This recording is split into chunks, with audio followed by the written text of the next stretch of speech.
Science বা বিজ্ঞান এই কথাটা শোনার পর মানুষ সাধারণত এড়িয়ে চলে, কিন্তু আমি আজকে আপনাদেরকে গল্পের মাধ্যমে সায়েন্সকে বোঝাবো।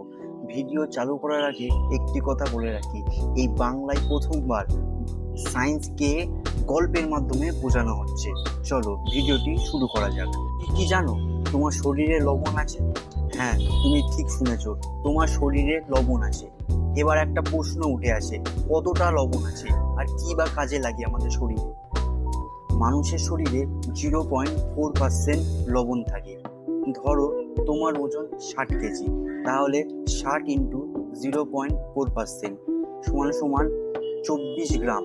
মানে তোমার শরীরে 24 গ্রাম লবণ আছে। লবণের পরিমাণ কম থাকলে তোমার হাত পা মাথা ঠিক মতন কাজ করবে না, তোমার শরীরে জলের ব্যালেন্স বিগড়ে যাবে।